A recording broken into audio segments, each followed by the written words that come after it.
staying motivated is one of the hardest parts of sticking to a fitness routine. Don't I know it? And it is easy to fall off the wagon and get stuck in a slump. Fitness expert Brent Bishop is here with a way to keep your workout going strong while helping others at the same time. Brent, thank you so much for coming in. I always love when you come in because it's very inspiring for me because, and I mentioned this off the top of getting in that slump. Right. Once you're in that slump, it's hard to get out. It's hard to get out. When you're on track, it's great. Yeah. But getting over that hurdle, what would you recommend? Well, so what happens, right? It's a lack of motivation, but there's a reason for that. And really what a lack of motivation is, it's a loss of inspiration. So one of the biggest things that I tell people is you got to continually seek inspiration or seek to be inspired. And, I always like to use the example of, the end of the work week where you're really busy and you're ready to just relax for the night and a friend calls, who you haven't seen in a couple of years even, and all of a sudden they want to hook up and catch up.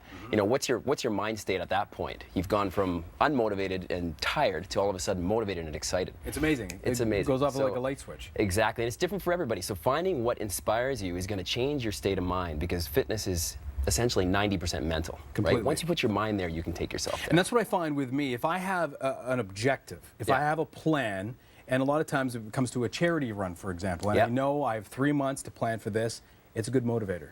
It's a great motivator. I mean, there's two things there. One of them is, it should be interest-driven, your programming, your fitness. So, if you don't like going to the gym, don't start there. Go outside if you like to go outside. Start where you have interest and then sort of expand from that point.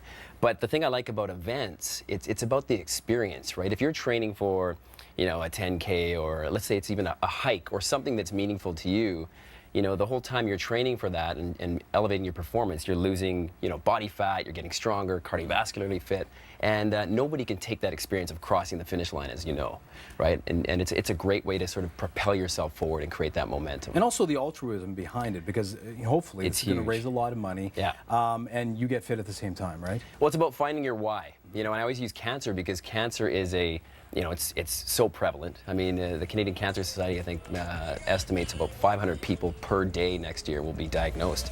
That's like 200,000 for the year, and about 40,000 of those will actually decease. So it's a huge concern, right? So if you can actually align yourself with something that's altruistic like that, you're gonna make a big difference for other people. What are we looking at here? This is last year's event? Oh my God, yes. So we got the Big Payback. We have this coming up on November 21st. How does it work? At my studio.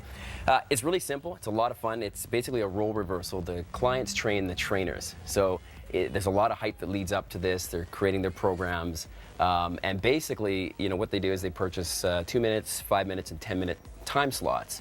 And all that money goes to the Canadian Cancer Society this year. And it's such a blast. It's tough. I won't lie to you, it's tough. But it's worth it. It's worth it, and we make a little bit of an impact for the cause. And there's also power in numbers, right? If you have a group of people, it's a little more motivating than just by yourself trying to get out in the early morning winter run, for example. And it doesn't have to be these runs. And I mean, this is a great example of you can create your own event. And what's great about the Canadian Cancer Society is they have what's called Fearless Challenge. If you go to fearlesschallenge.ca, you can basically choose what your challenge is. It could be, even non-fitness related, like jumping out of a plane or letting a spider crawl up your arm or whatever it is that you're kind of fearful of. You put a dollar value on that and say, I will jump out of this plane for $2,000.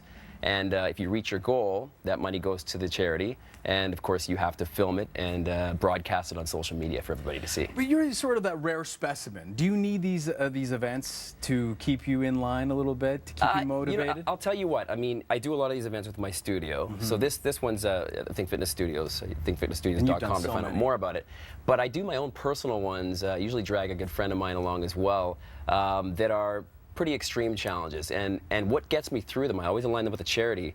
But for instance, I did one recently in Costa Rica, doing about 235 kilometers through the jungle. Come on. And I got there, I'm like, what the hell am I doing here? But in the back of my mind, the cause I was supporting at the time, you're doing it for more than just your own cause, your own fitness. And like I said, that was probably 100% mental to be able to get through that. Incredible. And would you do something like that again? Oh, absolutely. Next year I'm doing the Amazon, 260 kilometers in the Amazon. I mean, here's the thing, though. You don't have to do 260 kilometers. No, you don't have to do 235. Yeah. My theory is something is better than nothing. Something's better than nothing, and you can always do something. And it's about creating purpose, right? If you have a purpose, your motivation is basically unstoppable. Even if it's just a walk. Absolutely. raising money at Absolutely. the same time. The breast cancer walks, I mean, they're amazing. There's gets so many people out there getting fit, creating a lot of a buzz for the cause, and generating a lot of money. Yeah, for just the keep cause. watching all the calendars and all the races and all the events, just to I always keep say you motivated throughout the year. At a minimum, quarterly, like set quarterly, at least 2 times a year. But if you can set quarterly goals of doing an event every quarter, or having this sort of purposeful goal every quarter, it's going to create that momentum throughout the year. I mean, if you start that now before you go into 2014 or 2015 with the New Year's resolutions, you're going to be ahead of the game. I love it. Brent Bishop, fitness expert. Thanks for coming in. Thanks for having me. All right, we'll be back after this.